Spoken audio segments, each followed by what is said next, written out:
what have you learned running a company that was different, in 2010 versus today? Well, a lot. You were how old were you? I mean, how old are you now? Are you 40? I'm 39. You're 39. So when you were on the program last, you were 29. Yeah. And you started the company when you were 24 or 25. So it's basically, 24. Squarespace is basically your entire professional career. Yeah. You've learned a lot, absolutely. and you've kept the CEO slot, right? I mean, a lot of times people would, in a growing business, maybe they'd say, hey, professional management. Did they ever try to push you to put in professional management? No, I think for the past decade, that's really not been something we've talked about. I think, it's something I consider, like in terms of like, do I like what I'm doing, every single day? You ask, what's changed in 10 years? I mean, we're 1,500 people today across, and we've, done acquisitions. We're across so many different product lines. We're public, we have different constituents. I mean, that is a totally different thing than, 10 years ago, we had just done our first outside round with Index and Excel. And, we were like a year into that and totally different kind of management team, totally different I mean, how many employees do we have back then?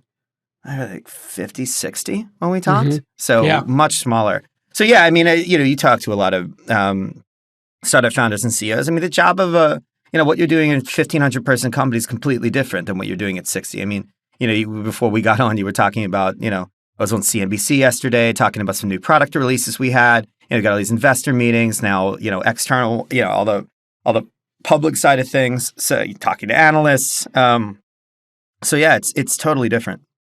Talk about management teams over time, because we all know when you start a company, you're bootstrapping it. Maybe you got a little bit of money. Let's face it, you can't pay the salaries that people who work at giant publicly traded companies can, or salaries that people like Google or Facebook at scale get paid. So you basically grab your friends or you hire from within. And then over time, they say, hey, you got to get professional management. Hey, you got to get somebody who's done this before. And obviously, somebody who's been the CFO of a public company is not coming to work at 10, 50 person Squarespace. Well, and they shouldn't, right? Because they're going to get bored, right? I mean, everything they're used to in terms of infrastructure. I mean, a CFO of a public company coming to 20 person Squarespace, the finance team at a publicly traded company is probably multiple times the size that they have no infrastructure. People forget. Sometimes things move very fast in a startup, but actually they kind of move really slow sometimes too. Mm-hmm. I mean, you've only got a couple engineers. Yeah, you can iterate faster because you don't have, all these eyes on you, and deploying a product that is relied on by millions like what we have is very different than there's tens of thousands of customers and we're just quickly updating. We can roll back in a second, and it's not a million. It's a different thing. But yeah, I mean, look. It's the hardest part of it, right? That the people who have all that experience, and the big managers who manage managers and all that, it doesn't apply when you're 20, 30, 40 people. And it's just a different skill set. And so. What about when you get into that middle stage or a tweener? Now you got a couple of hundred people. It's pretty clear you have product market fit. It's scaling every year. During those years, you're probably doubling your revenue year over year, tripling your revenue. You're growing 10, 20% month over month.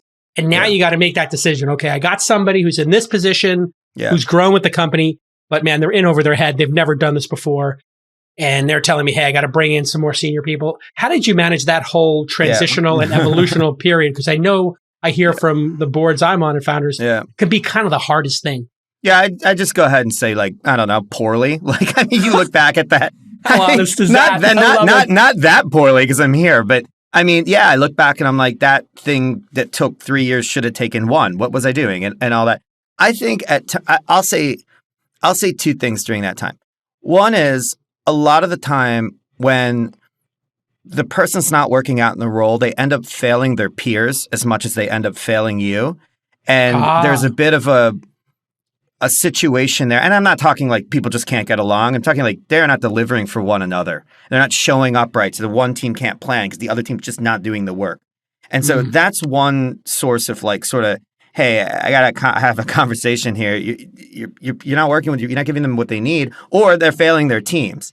And then the other thing that so that's bottom up, and then there's people who are on the team with them side by side with them. And then the final direction, which was kind of tough for me, is they actually have to show up to me differently because you can't, like, I don't know, your one-on-one's a long time. Yeah, when it's small, they're not like, they're not so formal, right? They're not just showing up with the deck and here's this and here's what I've delivered. I almost feel like when it gets bigger, my department reviews with my execs, it's almost like the board meeting and I'm the board and they're showing up and presenting stuff and this is their time and we're checking in and I want to know how they're running things, what I can, unblock for them.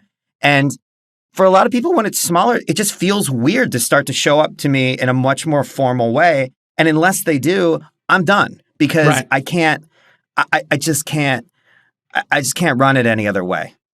Yeah. When you get to a certain scale, the stakes have gone up. And, if you look at it like the difference between playing basketball, pick up basketball in the park, you turn the ball over, whatever, you don't play defense. Who cares? It's a game in the park. But now you're the Knicks, you're in the playoffs, and you see some player is not hitting their free throws. The other team members are going to go to the coach and say, hey, we can't have this person in the game, or at least not in this role as a starter. Maybe they can come off the bench and do other things here, but they can't be, on the floor in the final 10 minutes. And then I'm going to get pissed because we're a sponsor of the Knicks. We're on the jersey. And we're going to pull out. That's right. You guys forgot that. You were the first. Right. We're the first patch on the Knicks. That's right. This is actually a very interesting thing. I think that you also were not only first on the logos on jerseys, because that was a big deal. People forgot that when the Knicks and a couple of teams tested that was a first for the NBA. There was big controversy about it. Oh my God, we're going to put a logo on the thing. You were also first to podcasting. We were very, very early. I mean, you were one of our first 5. I think one of our first is Bing, yourself, MailChimp, Walker Law. We had like 4 or 5 sponsors in the first year or two that were just incredibly supportive. Yeah. Yeah. I mean, we've been doing that for over 10. Oh, definitely. Got to be 10 years. Yeah. It's at least 12, maybe a little bit more. But I mean, it's always been a huge, great medium for us. Go ahead. Well, I was going to say, what was it about podcasting and the Knicks jerseys and these kind of things that you saw early as a marketer when at those times everybody was saying, buy Google ads, buy Facebook ads? Well, we do that stuff too, right? I mean, so I would never, do brand at the exclusion of direct response that's working. And, also I might mention, I think we're at our 7th, 8th Super Bowl ad now. I mean, that's a lot.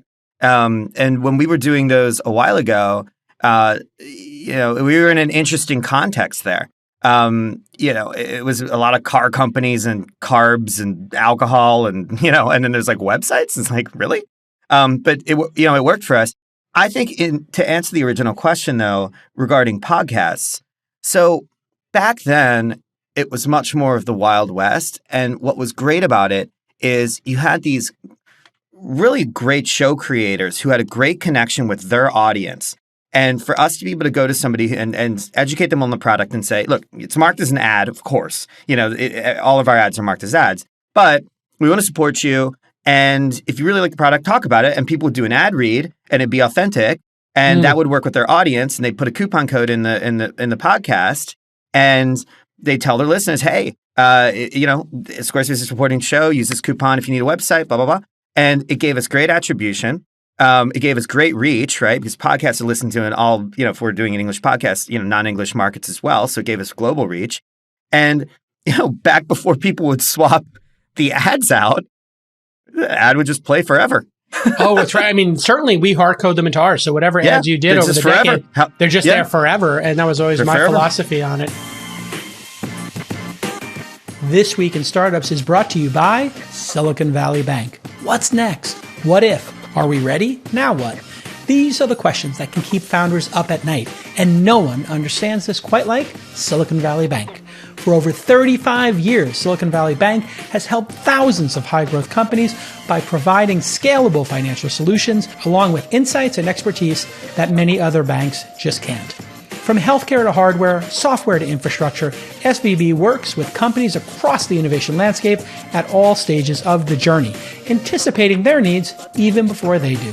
And by providing access to insights and in-depth reports, SVB can help you make more informed decisions and assist in turning your great idea into a great business. Which could be why 50% of US-based venture-backed tech and life science companies bank with SVB. Learn more at svb.com/twist. Silicon Valley Bank. built for what's next.